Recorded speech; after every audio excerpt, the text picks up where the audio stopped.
Today we're going to talk about organizational behavior. More specifically, what exactly is organizational behavior? So this lecture is designed to emphasize the basic knowledge about human behavior regarding individuals, groups, and also organizational structures and how they impact performance of employees and the entire institution. Particular emphasis will be placed on the individual differences, the attitude of employees in the workplace, their motivation, job satisfaction, communication, leadership, stress, change, and organizational culture, which are all elements of any typical organizational behavior subject. Overall, you'll gain a basic understanding of the individual, group, and organizational behavior to build practical skills in leading individuals and teams toward higher organizational performance. Organizations in the 21st century must adapt to a more turbulent environment. Employees and managers need multiple skills in order to be adaptable in managing in this obviously dynamic and turbulent environment. So adaptation and flexibility are mandatory for success. Interpersonal skills in the workplace would be a very important element of OB, or organizational behavior.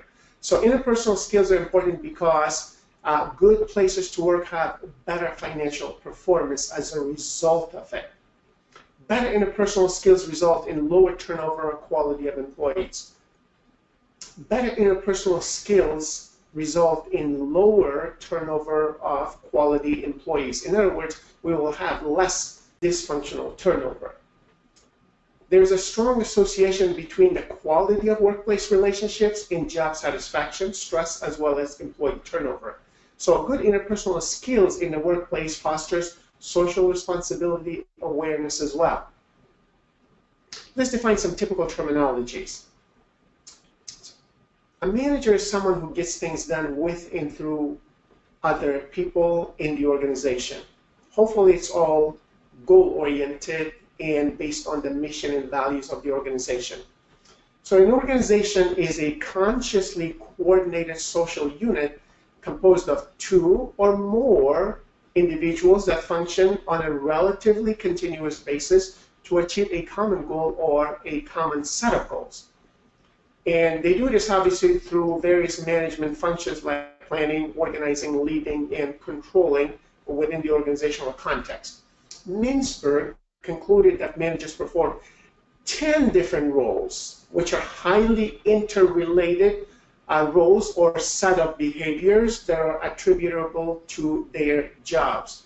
For example, they can serve as a figurehead, as a leader, as a liaison, or they could be monitoring, disseminating information, being spokesperson, or they could be entrepreneur, disturbance handler, a resource allocator, as well as a negotiator in the workplace. So these are some of the decisional roles, informational roles, and interpersonal roles that managers tend to be involved with on a day-to-day basis. So these managers in the workplace need good management skills. There are three levels of management skills that we typically talk about. There are technical skills. This is your ability to apply specialized knowledge or expertise in your field. All jobs tend to require some specialized expertise, and many people develop their technical skills on the job, unless obviously they go outside of the workplace for special workshops or even academic knowledge. There's a human skill, which is the ability to work with, understand, and motivate individuals both individually and in teams. Third, we have the conceptual skill. This is the mental ability to analyze and diagnose complex situations. Also, it's basically the ability to determine the relationship between cause and effect. So now we can define organizational behavior. Organizational behavior is a field of study that investigates the impact that an individual, a group, or even structures have on the behavior within organizations for the purpose of applying this knowledge toward improving the institution or the firm's overall effectiveness and performance. So in organizational behavior, we talk about a systematic study of behavior, which is what it is. And this assumes that behavior generally is predictable if we know how the person perceives the situation, what is important to him or her, then perhaps we can predict his or her behavior in future similar situations. Organizational behavior is an applied behavioral science that's built upon contributions from a number of different behavioral disciplines such as psychology, social psychology, sociology, anthropology, and many other fields. Psychology basically seeks to measure, explain, and sometimes change the behavior of human beings and other animals. Social psychology blends the concepts of psychology as well as sociology. And sociology studies people in relation to their social environment or culture. Anthropology is the study of societies to learn about human beings in their activities, as well as the pattern of activities that people are involved with. There are few, if any, simple and universal principles that explain organizational behavior. Sometimes we talk about contingency or situational factors, which are variables that moderate the relationship between the independent as well as the dependent variables in our organizations. So there are some challenges and opportunities related to organizational behavior concepts. For example, we need to learn to respond to economic pressures. In tough economic times, effective management is always an asset. In good times, understanding how to reward, satisfy, and retain employees is a premium. In bad times, on the other hand, issues like stress, decision-making, and coping comes to the forefront and becomes very important for, obviously, keeping employees productive. Another issue is globalization in responding to it in a timely manner. Keep in mind that today we have increased foreign assignments in many large organizations. Even if they are not multinational organizations, they might have customers and vendors, obviously, that they need to interact with on a regular basis across borders. So working with people from different cultures is now the norm for most professionals and managers. Overseeing movement of jobs to countries with low-cost labor has been a pattern over the past 3-4 decades, and obviously it'll continue to some extent depending on the location and the labor cost associated with a specific industry or field. Adapting to different cultural and regulatory norms is another issue that we as human beings and as managers must deal with. Another opportunity and challenge is to work with a diverse workforce. Organizations are now more heterogeneous in terms of their gender, age, race, ethnicity, sexual orientation, and inclusion of other diverse groups in the workplace. OB, or organizational behavior, is also about improving customer service. Service employees have a substantial amount of interaction with customers of diverse backgrounds. Employee attitude and behavior are associated with customer satisfaction. Also think about improving people skills on a regular basis. People skills are essential to managerial effectiveness. Organizational behavior provides the concepts and the theories that allow managers to predict employee behavior in a given situation. Nowadays, employees also work in what we consider to be network organizations. Network organizations are becoming more pronounced. A manager's job is fundamentally different in network organizations than traditional firms that most of us are used to. So challenges of motivating and leading online requires very different techniques in the modern workplace. And using social media at work obviously requires having policies on accessing social media during work time or even after work time in terms of what people can post if they're identified with your specific organizations. So how people access social media, when they do it, where they do it, and for what purpose becomes important for employees. So you need to obviously document these policies and mention the privacy issues of monitoring employee behavior and what they post, and so on. Also, the other element is to determine who owns your digital footprints. If employees are accessing social media in the workplace, who ultimately is responsible for what is said, and also the intellectual property rights that might be associated with it. The impact of social media on employee well-being is important for organizational behavior professionals to discuss, and also to obviously consider in the workplace. Enhancing employee well-being at work basically means the creation of a global workforce that basically gets a balance of motivation from their workplace, as well as obviously their personal lives or their hobbies. Communication technology has provided a vehicle for working at any time, in any place, basically 24 hours a day and 7 days a week. Employees are now working longer hours than ever before in a given week. The lifestyle of families have changed, which can create a conflict with regards to their professional workplace. So balancing work and life demands now surpasses job security as an employee priority. So that's a very, very big change. We also need to be concerned about creating a positive work environment.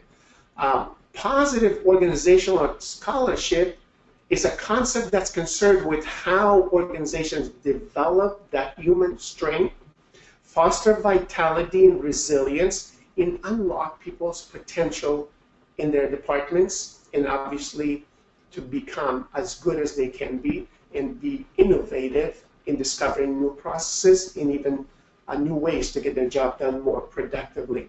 So the field of study focuses on employees' strengths versus their limitations, as employees share situations in which they perform at their personal best. Another element is thinking and talking about improving ethical behavior in the workplace. Ethical dilemmas and ethical choices are situations in which an employee might be required to define right versus wrong conduct. Good ethical behavior is not so easily defined, especially when we're talking about issues that are not clearly black and white issues. In many cases, we might have two right decisions, and you have to decide the best option based on the organization's value and obviously the stakeholders involved at a given time. Organizations distribute codes of ethics to guide employees through ethical dilemmas. Managers need to create an ethically healthy climate for all their employees. There are three levels of analysis in organizational behavior model. You have input, output, and also the middle part, which is what we call the process, or sometimes known as the work in progress or work in process in terms of operations. When it comes to inputs, these are variables like personality, group structure, and organizational culture that tend to lead to processes. Group structure, roles, team responsibilities are all typically assigned immediately before and after a group is formed within the organization. So organizational structure and culture change over time based on the needs, obviously. So in the middle is where we have the processes. These are defined as actions that individuals, groups, and organizations engage in as a result of inputs that lead to certain outcomes. So the outcomes are the key variables that you want to explain or to predict and that are affected by some other variables in the workplace. So what are some key outcome variables in organizational behaviors? Let's talk about attitude and stress. These would be a couple of them. Employees' attitudes are the evaluations employees make, ranging from positive to negative about objects, people, or even events. Stress is a very unpleasant psychological process that occurs in response to environmental pressures that seem to be important and at times very uncertain. So it's important to us. That's why it causes us stress because of the uncertainty about it or about the outcomes. The combination of effectiveness and efficiency at doing your core job tasks is a reflection of your level of task performance. The discretionary behavior that's not part of an employee's formal job requirements and that contributes to the psychological and social environment of the workplace is usually called organizational citizenship behavior. Usually, most companies encourage their employees to be involved in, obviously, their communities. So some of those activities might fall under the organizational citizenship behavior concept. There's also what we call withdrawal behaviors in employees. Withdrawal behavior is the set of actions that employees take to separate themselves from the organization. And it might be, obviously, due to various reasons. Another key outcome would be group cohesion, which is the extent to which employees or members of a group support and validate one another at work or in the department. Group functioning refers to the quantity as well as the quality of the group's work output. We need to be concerned about an organization's productivity. So we can say that an organization is productive if it achieves its goals by transforming inputs into outputs at the lowest cost. So this requires both effectiveness as well as efficiency. So effectiveness, we can say, is doing the right things. Efficiency is doing the right things right. This leads to survival. The final outcome is organizational survival that we will discuss.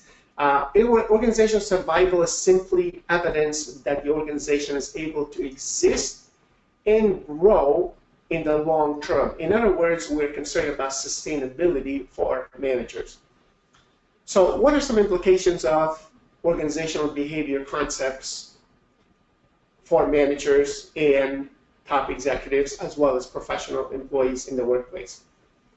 Number one, resist the inclination to rely on generalizations in any field of study, but more specifically in organizational behavior, which is basically the systematic study of individuals, teams, and organizational structures in order to make improvements.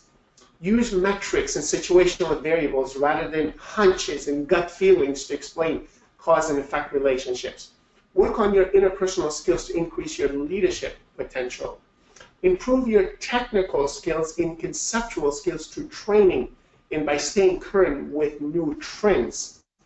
Organizational behavior can improve your employees' work quality and productivity by showing you how to empower employees, how to design and implement change programs, how to improve customer service, and how to help employees balance work-life conflicts. So leadership in an organization is not about having a title in the firm along with a big office. Leadership in any organization is about your behavior both inside as well as outside the firm to enhance your team, your department, and obviously your organization's overall effectiveness. So organizational behavior is about individuals, groups, and organizational structures to create good performance that makes the organization sustainable over time.